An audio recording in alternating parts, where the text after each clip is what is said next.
buenas tardes. Sean todos bienvenidos a esta tarde de historias y leyendas urbanas de la UCAP. En primer lugar, quiero manifestarles mi agradecimiento, no solamente a mis estudiantes, sino también a mis colegas profesores y sobre todo a este distinguido panel de invitados que tenemos hoy. Es un panel de lujo. La UCAP tiene muchas historias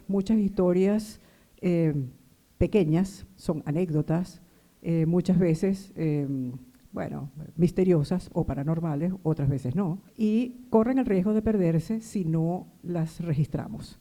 Entonces hemos pensado recogerlas y que sean los estudiantes de la Cátedra de Comunicación Escrita 2 los encargados de dejarlas para el futuro. Entonces tenemos esta tarde y vamos a escuchar a este distinguido panel para que nos apoyen y nos ayuden a recolectar esas historias. Hoy tenemos con nosotros al doctor José Luis da Silva. Él es el director del Secretariado de Investigación y Transferencia. Ernesto Peña, nuestro analista de sistemas. Tenemos al profesor Carlos Calatrava, profesor de la Escuela de Educación, exdirector de la Escuela de Educación. Tenemos al padre Dani Socorro, que es el director de la Escuela de Psicología. Y tenemos al profesor Jesús Navas, profesor de Comunicación Escénica y miembro destacado del Teatro UCAP. Ellos entonces nos van a hablar hoy de esas pequeñas historias, de esa historia menor de la UCAP que queremos recoger acá. Bueno, buenas tardes. Por decisión unánime de los compañeros del panel me dijeron que arrancara yo. Entonces nada,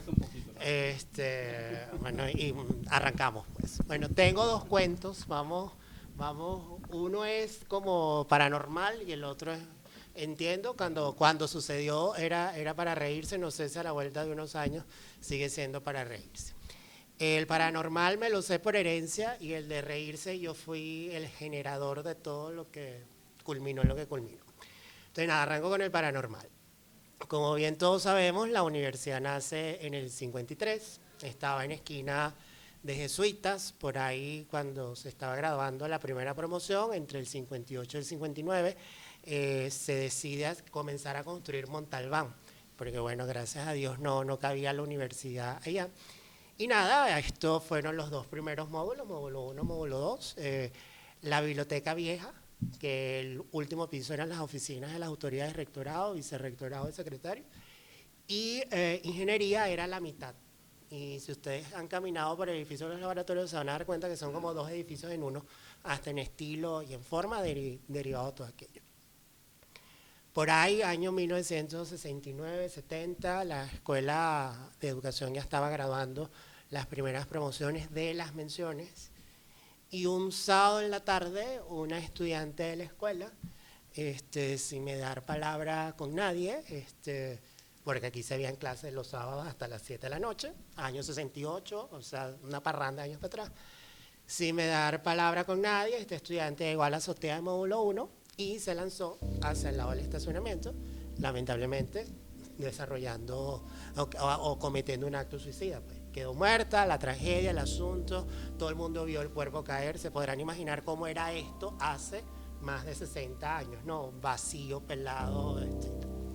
La tragedia, el estrés, el show, listo. Siguen construyendo la universidad y cuando se cumplió el bicentenario del natalicio de Andrés Bello, el año 81, que se inaugura módulo 6 y se comienza a hacer el movimiento de tierra para lo que es posgrado y el centro Loyola, los señores de mantenimiento del turno de la noche comenzaron a notar que las puertas de piso 5 entre módulo 1 y módulo 3 se comenzaban a abrir solas.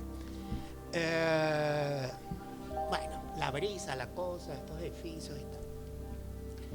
Cuando empezaron a tener más cursos nocturnos en la universidad, extrañamente no se programaban clases en módulo 1 y en módulo 2, piso 5, porque se entendía que pasaba una suerte de sombra de una mujer vestida de blanco con el pelo largo, y que cuando la gente volteaba a verla, la mujer no estaba. Las empresas que llevaban mantenimiento suspendieron el turno de mantenimiento en la noche porque un grupo de vigilantes con los señores de mantenimiento en la noche se quedan encerrados en el edificio de aula, o se quedaban, pues no hay turno que haga la madrugada aquí en la universidad, pues bueno, porque vigilancia cierra los módulos, tanto en planta baja como en piso 3. Y bueno, estos señores, tipo 11:30, 12 de la noche, todo trancado, todo cerrado, limpiando los salones, vieron que alguien estaba bajando las escaleras, entre el piso 5 y piso 4 del módulo 1, y la persiguieron. Pero, ¿y de dónde saliste tú? ¿Quién eres tú? Y tal. No la encontraron. A la vuelta de otra noche, los señores de mantenimiento ven que abren puertas del módulo 5, del piso 5 del módulo 1, y entra y sale una persona, y bueno, pero si estamos nosotros nada más, no hay nadie. El asunto es que los señores del turno de la noche renunciaron. A mí me sucedió que dando clases un día hasta las 9 de la noche, porque en la escuela de educación a veces nos toca dar clases a las 9 de la noche. Yo tenía todo mi curso completo, estábamos felices de la vida, la teoría del currículo del asunto, y de repente una de las ventanas al final del salón se abrió sola. Pero no es que bajó, sino que sonó la palanquita. Sonó. Y yo le dije a mis estudiantes, miren, ¿ustedes están escuchando lo mismo que escuché yo? Sí. Bueno, no estoy yo que estoy loco, no. Bueno, se podrán imaginar haber visto la palanca bajando y sonando así solita, como el hombre invisible. Y bueno, no pasó nada, a quien está haciendo esto aquí, danos permiso de terminar la clase, me quedan 51 minutos, en 50 minutos termino, no te vamos a molestar más, pero yo tengo que cumplir con mi trabajo, mi deber. Este es un salón que tiene 2 puertas. La puerta de atrás tenía años que no se abría, de esas que queda pegada y que era imposible abrirla. Minuto 50, la puerta de atrás se abrió solita. Y sonó. Mis estudiantes dijeron, profe, usted le dijo 51 minutos, en el 50 nos está avisando para irnos. Y yo, sí, pero es que esa puerta no se abría nunca, estaba bloqueada, clausurada. Y ahí, vámonos, vamos a recoger. Actividad paranormal Luca Vista hay en esta universidad, así que tengan mucho cuidado entre el módulo 1 y módulo 2, sobre todo de hábitos nocturnos, ¿no? Y tal. Hay otro cuento pegadito de eso, que es que aquí en lo que ustedes llaman Fashion Boulevard se aparece un niñito, un muchachito chiquito,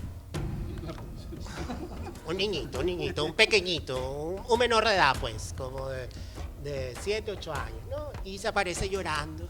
Ay, mi mamá se perdió, mi mamá se perdió, mi mamá se perdió, mi mamá se perdió. Entonces, bueno, te da la manito para que lo acompañe. No, mi mamá está en ingeniería. Y cuando vas por el hidrante módulo 2, el muchachito, ¡puff!, se desaparece. Yo estoy echando el cuento en un salón y tal, y aquí es donde viene el chiste. Una estudiante está caminando por el Fashion Boulevard y ve a un muchachito caminando y le agarra la mano sin querer, y ella salió corriendo y llegó a mi oficina. Se me apareció el muchachito, y dije, no seas imbécil, ese es un enano que estudia ingeniería, y te agarró la mano. Así que esos son los cuentos de esta universidad. Es que se me apareció, hija, vente, él tiene clase donde tengo clase frente, yo velo, ahí está. Evidentemente el enanito, las paticas, tú sabes, los piececitos así por encima de la silla, y tú ves, ay, pero ¿por qué tú nos echas estos cuentos? Bueno, pues eso te da identidad Vista, como no caminar por detrás de la estatua de Andrés Bello, pues si no te gradúas, ¿bien? Y el segundo, que es para reírse, la Escuela de Educación cumplía 40 años, año 97, yo era miembro del centro estudiante, y por aquellos los 40 años era la época de las vacas gordas de todo aquí en la universidad, vale mencionar, y estaba el núcleo de coro, la sede Guayana, el núcleo de los teques, y la escuela tiene presencia en Guayana y tenía presencia en coro y en los teques. Entonces, bueno, los 40 años, que vengan los estudiantes de teques, que vengan todos para acá. El núcleo de coro era el colegio de las salesianas en coro, hermana auxiliadora. Y quien era la directora de la Escuela de Educación de Coro era Sor Consuelo Paulino, una monja salesiana. Entonces, bueno, llegaron las de coro, ten pendiente de las de coro. Entonces me dicen, Calatrava, encárgate de las de coro. Como el centro estudiante era el que organizó todo aquello, dale, estoy pendiente de las de coro. Entonces yo pregunté, ¿dónde están las de coro? ¿Quiénes son los de coro y tal? Entonces, un profesor de la escuela me dice, yo lo único que te puedo decir es que vinieron con una monjita y son 2 estudiantes que están como pasaditas de peso. O sea, el buenismo, pues, no me van a decir que eran un par de gordas, ¿no? Pero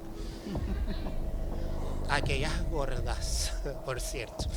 Entonces yo estoy entre que sube, que trae, que jala, que venga y tal. Entonces como a mitad de mañana me preguntan, ¿pero qué te pasa? Que con todo lo que estoy haciendo yo estoy buscando una monja y 2 gordas, que son las de coro. Y ustedes saben que debe ser, que es imposible que en esta universidad tú no puedas conseguir en la UCAP una monja y 2 gordas.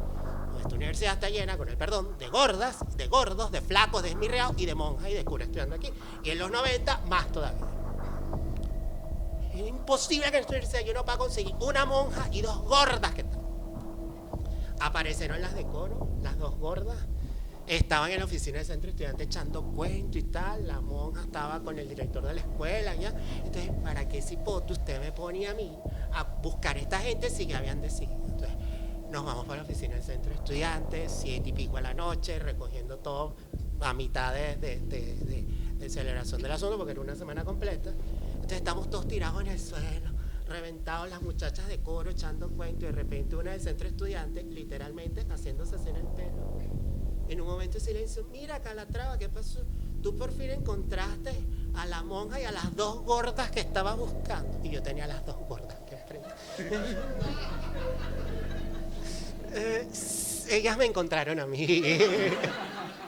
Bueno, la que me dijo esto salió gateando. Bueno, se pueden imaginar, las 2 de coro se rieron, porque creo que no les quedó otra cosa. O sea, que hasta en la oficina de allá de la casa del estudiante tiene cuentos y tiene historias. Bueno, continuando con la historia del profesor Calatrava, cuando yo estudié aquí en Nocturno Contaduría, todavía en los años 2000, en módulo 1 y módulo 2, piso 5, era muy raro que se diera clase, ¿ves? Y bueno, yo trabajaba en ese momento en el área de tecnología de la universidad y comenzó en el año 2004-2005 el auge de Counter-Strike. Bueno, Counter-Strike, un juego en red de caerse a tiro, pues, entre grupos. Bueno, terminamos nuestras labores a las 7 de la noche y nos fuimos a la oficina, siempre jugábamos un rato hasta las 9. Ese día no nos dimos cuenta, cuando nos dimos cuenta eran las 11 de la noche y estábamos todavía en la oficina. Cuando bajamos, todo cerrado y de repente, bueno, en módulo 1, los salones que están ahorita piso 5 y medio, en módulo 1, ese era el apartamento de los conserjes del edificio de aula. Y yo, bueno, pero ahí están los conserjes, vamos, ellos deben tener llave de algún lado para salir. Y cuando nos vamos arriba, vamos caminando de módulo 4 hacia módulo 1, todo apagado. Por piso 5, de repente escuchamos y nosotros empezamos todos y nos veíamos y hasta nos agarramos la mano. ¿Qué hacemos? Y resulta de repente, de módulo 1 vemos que sale algo blanco hacia el pasillo de los ascensores y bueno, nosotros corrimos, reventamos una de las puertas de vidrio de módulo 6 para salir y escapar. Cuando vamos saliendo, los vigilantes muertos de la risa porque la señora, la esposa del conserje, ella estaba con una bata blanca paseando a su perrito. Y nosotros, bueno, lo menos que nos imaginábamos es que era esa señora. Nosotros lo que nos acordamos es que ahí espantan en módulo 1, en piso 5. Cuando yo llego a la universidad se está inaugurando el módulo 5 y efectivamente recuerdo el módulo 6 que se invitó creo que era Luis Herrera o Caldera, uno de ellos tomó una copita para que echaran el cuento del sexto módulo. Pero esto no intenta ser un paranormal nada menos, pero sí es un asunto muy extraño porque nunca logramos entender lo que sucedió. Yo era el director del Centro de Investigación e Información Humanística y ese centro estuvo por muchos años en lo que hoy es la Escuela de Comunicación, ¿no? Y bueno, allí tuvimos muchos años, muchas actividades, pero hubo varias cosas muy extrañas, pero esta fue la más extraña de todas, tan extraña que aún a la fecha, cuando conversamos, a esta no le encontramos una respuesta, ¿no? Siempre estábamos muy cuidadosos de cerrar las puertas, igual como deben serlo hoy en día, que todas las oficinas estuvieran cerradas, y en ese momento apagamos las computadoras y todas esas cosas, y teníamos un cuartico donde estaba el dispensador de agua, el microondas, había una cafetera, bueno, algunas cosas para que a la hora del almuerzo pudieran las personas defenderse, ¿no?, con sus comidas. Y una mañana yo casi llegaba muy temprano siempre, si no el primero, el segundo, creo que ese día llegué el segundo, y el profesor Moreno, que ahorita está en Estados Unidos, me dice: oye, José Luis, que hay una cosa rara en el centro, porque llegué, estaba cerrada la puerta, voy al bebedero, tomar agua y calentar un poco el sándwich en la mañana, y veo excrementos de perro, pipí de perro, todo un poco desperdigado, y dice: oye, qué raro, chico. Fui para allá, efectivamente, llamamos después a mantenimiento para que nos ayudara, porque realmente, pero decía, pero ¿quién trajo el perro? ¿Cómo llegó el perro? Y entonces lo primero que hicimos fue, bueno, Agustín fue el primero en llegar, abrió la puerta. Dijimos, bueno, ¿quién fue el último a irse en la noche? Esperamos, le preguntamos, no, yo me fui, cerré la puerta y no había nada. Entonces, claro, ese cuento nos quedó muy raro. Si los de comunicación llegan temprano y ven algún olor por ahí donde está el cuartito pequeño, debe ser un perro que... Bueno, eso de moscas y pasa. Es el único de los varios cuentos que tenemos ahí, ese es el que nunca hemos logrado saber qué pasó, porque realmente tuvimos que limpiar. Es decir, fue un poco extraño, ¿no? No es tan charm como el caso de la chica que sale de un piso y otro, ¿no? Yo tengo que decir, bueno, ya me presentaron, soy sacerdote, soy jesuita, soy de acá, yo vivo aquí mismo en la universidad, y yo todo el tiempo, o muchas veces, salgo, incluso hace 2 días les comentaba, hace 2 días tuve que trabajar intensamente por un artículo de un libro que tenemos que hacer, y salí a las 4:30 de la mañana desde mi oficina, que es la de la Escuela de Psicología, salí. En tiempo de pandemia, bajando los módulos, el 1 precisamente, estoy en el 1, subo y bajo, y yo nunca he visto nada. Así que por eso nada. Más bien, ayer por la mañana, salí a las 4:30 de la mañana, yo tengo llave del módulo 1 para salir hacia la parte del estacionamiento de profesores, y más bien me encontré con una escena demasiado espectacular. Yo estoy saliendo, paso el puente, y cuando voy camino ya hacia el módulo 2, salen 2 venaditos, ¿sí? Y salieron hermosísimos 2 venaditos, uno a la izquierda y el otro a la derecha. Así que, además, hay gente que ve fantasmas, otros vemos cosas muy bellas, ¿no? Así que no se preocupen. Eso va de cómo tenemos el alma cada uno, será. Eso es cierto. Es decir, ojo, la experiencia que estoy indicando no creo que haya sido paranormal, sino simplemente fue muy extraño. O sea, muy extraño, pero no creo que sea nada. Ahora, vamos a ver, entre los cuentos más curiosos, hay varios, pero este es muy curioso, y en la universidad había una tradición. Ahora se mantiene, pero tiene otra dinámica, ¿no? Cuando uno se le nombraba para una actividad, un cargo, tal, entonces el UCAVista te hacía una reseña un poco, bueno, de qué estás haciendo, qué vas a hacer, cuál es el proyecto, de dónde vienes, en fin. Y a mí, obviamente, cuando me nombran en el centro, ya era director de una revista de filosofía de la universidad. Y la chica de comunicación, una estudiante, era parte de su esquema curricular, porque eso era una forma de enseñarles a llevar notas y hacer una reseña. Me hace la entrevista. La entrevista tiene un formato, era muy sencillo, ¿no? Y bueno, la chica, oye, lo normal, profe, ¿qué hace usted? Hago esto y aquello.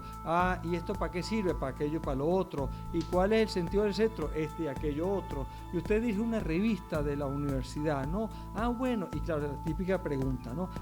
¿Y eso es importante? ¿Qué tan importante es eso, no? Dice, bueno, es importante porque tiene trabajos que indican resultados de investigaciones, publican personas de otras partes, y en ese momento yo ya había logrado que la revista tuviera 9 índices, o sea, lo que se llaman esquemas de acreditación, ¿no?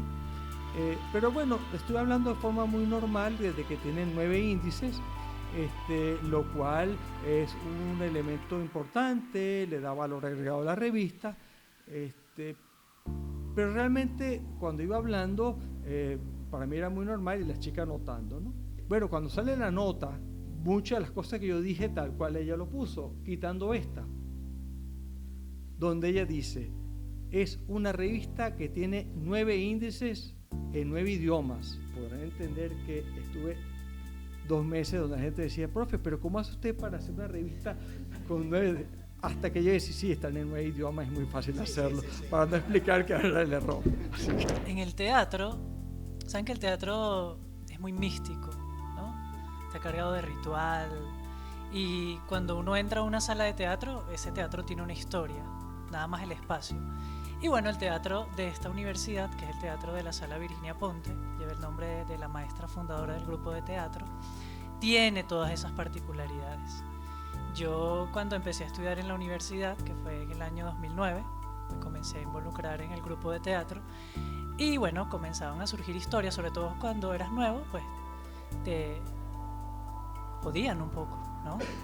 Para ser más cercano. Y exacto. Y te contaban ciertas cositas, te generaban en ti cierto miedo para ver qué tan fuerte podía ser y hasta cuándo podías llegar dentro del grupo, ¿no? Para ver qué tan fuerte eras si te enfrentabas en el escenario.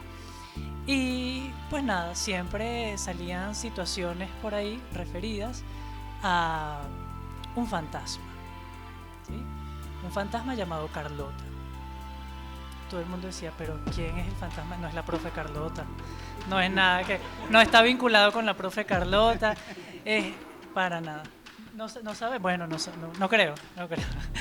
Y bueno,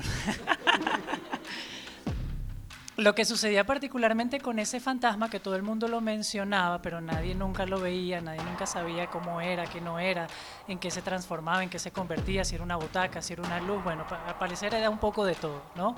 Lo particular de este personaje, de este fantasma, mujer, llamado Carlota, era que siempre hacía travesuras, ¿sí? Sobre todo cuando habían temporadas, cuando habían funciones de teatro, siempre a alguna persona se le perdía un vestuario, una pieza de vestuario, sobre todo en momentos claves, una hora antes de entrar al escenario, por ejemplo, antes de dar las cuerdas para una presentación. Y de repente de la nada aparecía la pieza del vestuario, el objeto, o en medio de una función una luz comenzaba a tener una reacción que no era natural, era más allá de lo eléctrico, ¿no? Y nada, comenzaban a suceder esas situaciones. Yo en mitad de carrera, cuando estaba como en quinto o sexto semestre, comencé a hacer beca trabajo. Y fui beca trabajo del grupo de teatro, ¿no? Y pasaba algo muy particular, que yo tenía que cumplir una jornada extensa hasta las 6, 7 de la noche, donde ya todo el mundo cerraba sus actividades y yo era el último que me quedaba y que tenía que cerrar, ¿no? Y bueno, yo estaba nuevo, y sucedían cosas dentro del espacio, particularmente cuando uno va de módulo 3 a módulo 4, todo eso se conecta. El módulo 3 con el módulo 4 se conecta a través del teatro, uno va. ¿Sí? Es muy similar al Hermano Lanz, muy similar, la misma estructura, con ciertas modificaciones. Entonces uno entra por módulo 3 frente al cafetín y llega al camerino y baja. Cuando bajas hay un vestuario enorme que huele horrible, además porque hay ropa de 1953, o sea, desde que se fundó casi que la universidad, cerca por ahí más de 60 años. Y está, bueno, profe, eso tiene mucha conexión con lo que voy a contar particularmente, porque todo el mundo decía que ese personaje albergaba ahí, vivía ahí, ¿no? Entonces tú no podías ver un títere mal parado porque te asustaba, entonces creías que era Carlota. Tú no podías ver un vestuario que se movía porque podías creer que era Carlota. Yo cuando estaba nuevo, espero que no haya nadie de servicios generales por aquí, porque puede tener consecuencias. Pero están grabando ahí. Ay, Dios mío. Bueno, lo siento mucho, ya no pueden hacer nada. Lo siento. Pasaba que yo cuando tenía que cerrar, estaba en modo conserje, tenía que verificar que cerraran todas las puertas, etcétera, pero yo estaba nuevo y siempre escuchaba algo que sonaba debajo de donde estaba la utilería, el vestuario, y pasaba que yo esas primeras semanas yo nunca bajaba y yo incluso dejaba las luces prendidas y me iba corriendo y después tenía que venir bien temprano para que no vieran que había dejado las luces prendidas o algo así porque no había bajado. Pero sucedía algo y es que cuando todo el mundo, en el día hay mucha actividad y como el teatro es de madera, todo el mundo caminaba y se escuchaba la madera, los chillidos, la gente pasando, abriendo, ensayando, etcétera. Pero ya después de las 6 de la tarde evidentemente había un silencio sepulcral, fuertemente, o sea, era un silencio que aturdía. Y evidentemente se escuchaba todo. Y yo a esa hora escuchaba algo que hacía... Y yo, bueno, chévere, no sé qué, bueno, yo me voy, yo soy nuevo, no he aprendido. Me iba, no sé qué, entonces bueno, en la mañana había una compañera beca trabajo y yo le confesé, porque se había dañado, lo que pasó, por eso no quería que me escuchara esta situación. El aire acondicionado se dañó, y el aire acondicionado está cerca del vestuario. Y bueno, sé que se dañó o le tenían que hacer mantenimiento porque yo lo dejaba prendido en las noches. Porque yo no podía entrar a ese lugar, porque me daba miedo ese lugar que hacía... No sé qué carrizo hacía eso, qué era eso. Pues bueno, cuando la beca trabajo, mi compañera de la mañana me dice, ven acá, y bajamos. Yo le decía, mira, ella me dijo, lo que hacía ruido era el desagüe del bendito aire acondicionado. Que cuando ya llega como a lo largo del día comienza a desaguar, esa broma suena como si estuviese removiendo, revolviendo, yo no sé qué, transformando el agua, procesándola, mineralizándola, no sé qué carriz. Entonces, claro, cuando tenías que apagar todo eso y dejar de escuchar ese sonido. Yo pensaba que era ese posible fantasma llamado Carlota, ¿no? Sin embargo, de la nada, siempre a lo largo de todos estos años, más de 15, 20 años aproximadamente, se escuchan cosas, se siguen desapareciendo cosas, sobre todo el sonido de la madera en el escenario. Cuando tú pisas el escenario, un crujido y tú sabes que no hay nadie pisando el escenario y escuchas algo que está caminando, pues todo el mundo dice que es Carlota, ¿no? Y a todos los estudiantes de generación en generación, de alguna u otra forma, siempre les afecta ese personaje de Carlota. Sin embargo, yo como trato de ser lo más terrenal posible, sí creo en las cosas místicas y misteriosas y lo que no se ve, pero todo tiene que tener un porqué y una explicación, yo me remití a la maestra Virginia Ponte y yo le pregunté, Virgi, ¿de dónde carrizo sale ese personaje llamado Carlota? Bueno, resulta ser que hay una obra de teatro que se llama Corona de Sombra, fue uno de los montajes de la profesora Virginia, y hay un personaje que se llamaba Carlota y otro personaje que se llamaba Maximiliano. Es una pieza mexicana. Muy interesante porque, bueno, este personaje femenino pierde a su esposo, que es Maximiliano, y al parecer esta mujer entra en un delirio, en una locura, etcétera. Y para ese momento los muchachos de esa época que estaban montando esa obra de teatro comenzaron con todo el juego y con toda la dinámica de que había el fantasma de Carlota y dónde estaba Carlota, y Carlota se escondía en el ropero, en el vestuario. Entonces crearon un personaje o le dieron esa energía a ese personaje a partir de la ficción, del juego dramático, y el personaje pues cobró vida, sigue estando presente. Por eso digo, puede salir de la ficción, pero al parecer con tanta fuerza y con tanta energía pues como que sigue estando presente, porque de verdad sí suceden cosas muy extrañas y muy particulares en la sala de teatro. Quizás no existía, pero se materializó o se energizó de alguna forma y está. Iba a decir que bueno, ya con esto íbamos a terminar el episodio 1 del suspenso y el misterio, pero es que el siguiente también tengo que hablar algo de eso. No, miren, de verdad yo sigo insistiendo. Yo con mucha frecuencia estoy de noche, Viernes Santo, cualquier hora, yo subo y bajo y a mí nunca me ha pasado nada. Además de ser el director de la Escuela de Psicología, yo soy el párroco de la universidad. Y bueno, y con mucha frecuencia me toca estar solito en la iglesia, todo oscuro, y nunca he visto nada, más bien me siento súper protegido y súper bendecido. Pero le voy a contar una cosa. El 4 de septiembre, tengo la fecha porque ayer lo revisé, ¿no? Porque sé que había salido esa historia, pero es una historia que muchos no saben. El 4 de septiembre del año 1992, el padre Leonida Pinto Salina, que fue el primer párroco y encargado de pastoral, muy querido por mucha gente, por toda la universidad para ese momento, estaba celebrando un matrimonio. Aquí siempre celebramos matrimonio para estudiantes, egresados. Es un lugar espectacular. De una vez hago la publicidad. Aquí hacemos bautizos, matrimonios. Y como esto es una parroquia muy bella, así, para el tema de la fotografía, ahí viene de verdad que siempre la orden. Momento policial. La BBC. No, porque de verdad que mucha gente no lo sabe. Pero bueno, era el 4 de septiembre, estaban casándose dos egresados. Y termina el momento de la consagración, donde uno consagra el pan, el vino, el cuerpo y la sangre del Señor. Y en ese momento le da un infarto al padre Leonidas Pinto y muere de un solo golpe en pleno matrimonio. ¿Sí? Para que vean un poco el tema, muy duro. Entonces, bueno, compañeros nuestros tuvieron que bajar corriendo de la casa y bueno, poder terminar, despedir a la gente. Se imagina ese momento como muy duro, muy crítico. Y bueno, sí. Sí, porque ya la que quedaba era la parte final, más bien ya del rito. Bueno, sin embargo, se despidieron. Pero es una de esas experiencias como muy duras, muy difícil, por supuesto, para los que se casaron, pero también para los que nos quedábamos acá, ¿no? Bueno, yo no estaba en ese momento, pero es una de esas experiencias como muy duras, muy bella. Y reitero, yo sigo entrando en la iglesia, sigo estando allí y no ha sucedido absolutamente nada. El director de la escuela de filosofía en la que yo estudié era el padre Arruza, un hombre muy amable, de un gran corazón, pero era un poco fuerte en su actitud, en su manera de dirigirse a las personas, a tal punto que me enteré muchos años después, porque nosotros en la escuela creo que era diferente, ¿no? O en filosofía estamos acostumbrados a hablar golpeados, pues entonces no notamos, pero sí me di cuenta muchos años después de gente que le tenía miedo al padre Arruza por su manera de expresarse, ¿no?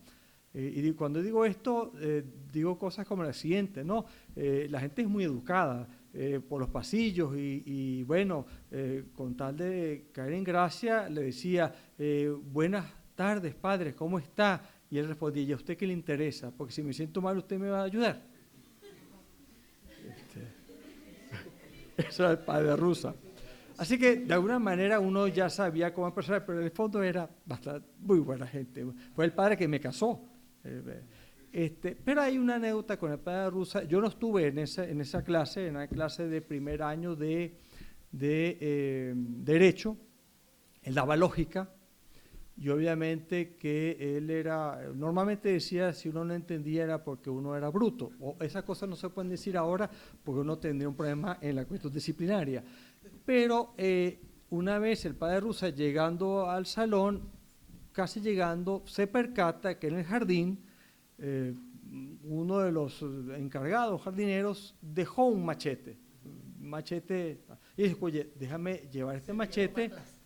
No, déjame agarrar el machete, pero no le daba tiempo a ir a servicios, a dejarlo, porque era muy puntual. Después que el padre Arruza entraba en la clase, más nadie entraba, cerraba y se acabó. O sea, si así tú eras detrás de él, tienes que estar delante de él. O sea, estaba muy claro el tema, bastante claro.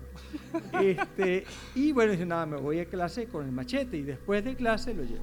Estaba conversando con los chicos del primer semestre y claro, ven a un señor que obviamente tiene un vozarrón, no se ríe, y entrando con un machete, y él da su clase, pone el machete sobre la mesa, ¡pam!, como si nada. O sea, él no estaba viendo el machete, pero los muchachos sí, lo que miraban era el machete.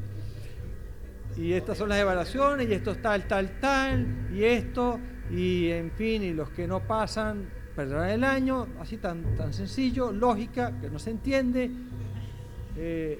Termina la clase, todo el mundo callado, y el padre dice, ¿alguna pregunta?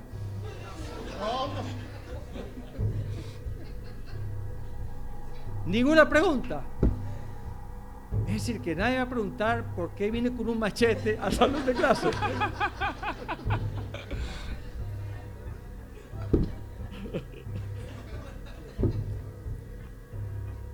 Este machete está aquí porque un jardinero lo dejó en el jardín y claro, antes que se pierda o alguien lo tome, simplemente lo tengo acá para regresarlo al servicio. ¿A usted no le parece raro que un profesor venga con un machete a la clase?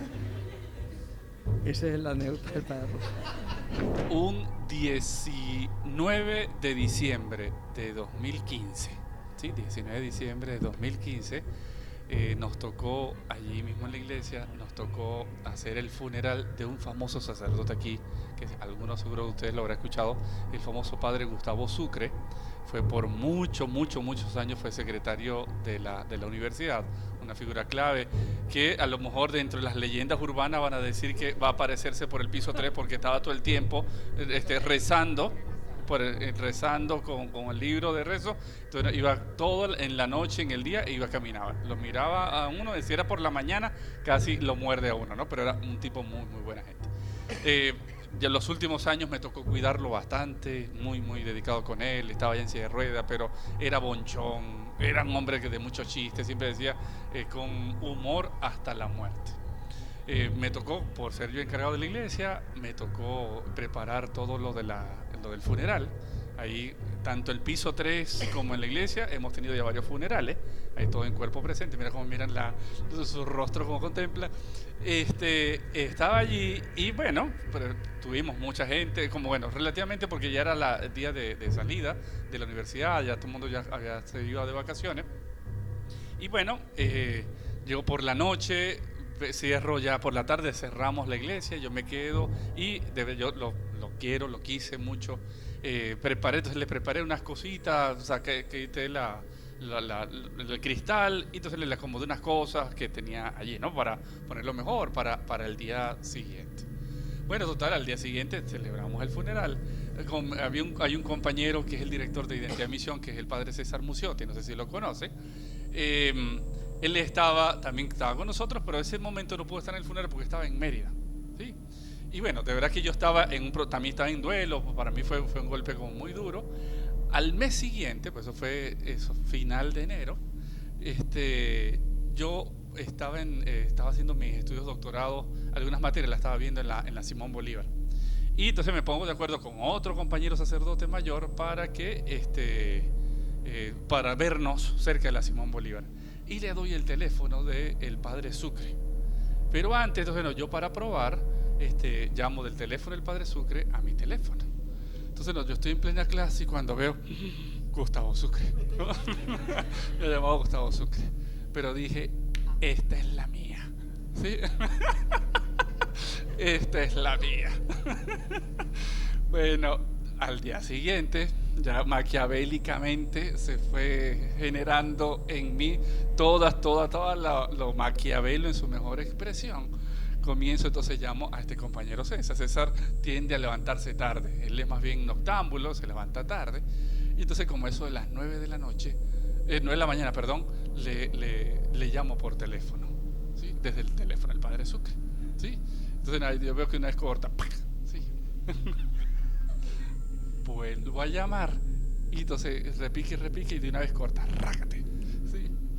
Le digo entonces, el padre Sucre acostumbraba a hablar siempre, a llamar a uno por el apellido, no por el nombre, y él lo llamaba como Muciotti. Entonces vengo y le envío un mensaje de texto: Muciotti, ¿a qué hora quiere que te mande a buscar?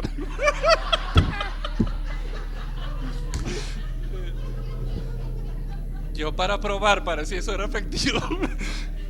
Hay otra profesora, Ana Ceballos, no sé si alguno de ustedes le ha dado clase, conoce a Ana Ceballos, ¿verdad? Entonces también le escribo, entonces a ella le llamaba Ceballos. Le digo, Ceballos, ¿a qué hora quieres? ¿Qué tal? ¿Cómo estás? ¿A qué hora quieres que te mande a buscar? ¿Sí? Bueno, mientras yo le dije, estaba en mi equipo, yo estaba en ese momento en Identidad y Misión, yo era director de allí, y le digo, miren, si llama César, si llaman Ana, le van a decir que yo estoy en una reunión con los decanos. Entonces, tal cual, estábamos todos súper confabulados. Ella de una vez, Ana escribe y dice, alma bendita del padre Sucre. Yo quiero vivir 40 años más. Pero yo sé que César ni socorre, decía. Pero yo sí que, Mario, quiero vivir años más. Paralelo, porque estábamos en escenas paralelas, César fue directamente donde las señoras de la casa diciendo que quién tenía el teléfono. Entonces de una vez llama para la casa, entonces dice, seguro que será Dani que está haciendo maldades. Le dicen, no, mire, el padre está muy afectado por la muerte del padre Sucre, jamás se le va a ocurrir hacer eso, ¿no? ¿Cómo va a decir esas cosas? ¿No? Bueno, total, yo no subí a almorzar a la casa porque yo estaba tan cuajado de las risas que yo no podía. Entonces, total, César había llamado y le dijeron que yo estaba en una reunión con los decanos. Bueno, el padre Sucre murió en diciembre, mi madre había muerto en marzo. ¿Sí? Entonces, bueno, estábamos todavía en ese proceso de duelo. Entonces, total, yo llego a la casa y él estaba pendiente que yo llegara, por supuesto, pero había pasado todo el día súper angustiado. En eso me agarra, yo me voy directo a la habitación y agarro el ascensor que tenemos en la casa. Cuando monto el ascensor, él va y se mete. Y entonces viene y dice, Dani, cuéntame una cosa. ¿Dónde está el teléfono del padre Sucre?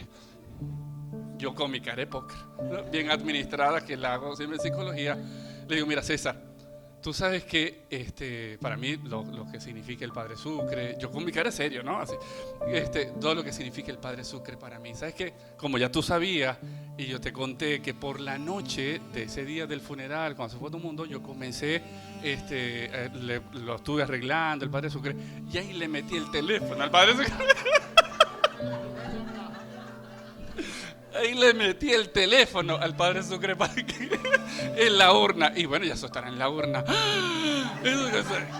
Entonces comienza a llorar y entonces me agarra y me pone, me agita, me bate, me jamaquea y me dice, Dani, júramelo por tu madre. Le digo, coño, José César, ¿cómo te vas a jurar por mi madre si acabas recién fallecer, no? Un poco imposible. Y entonces cuando sigue jamaqueándome, por supuesto, ya ahí no aguanté más la risa, ¿no? Esas son esas historias que siguen de generación en generación.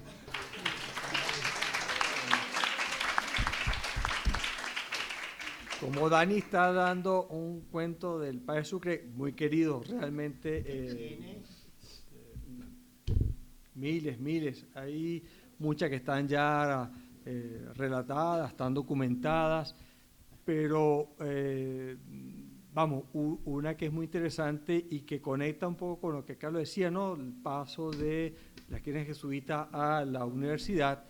El último que se fue de jesuita fue el padre Sucre.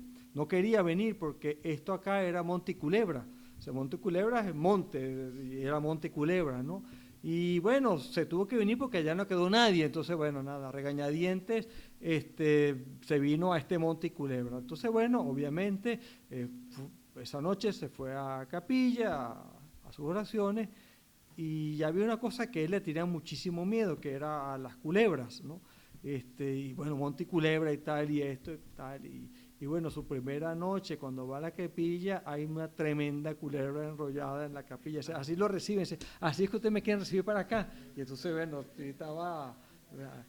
Y con frecuencia, por supuesto nos tocó vivir juntos varios años, con frecuencia se encontraba siempre culebras entre el ascensor. Sí, más de una vez le tocó salir el pobre viejo corriendo así. Muchas gracias entonces a todos nuestros distinguidos panelistas.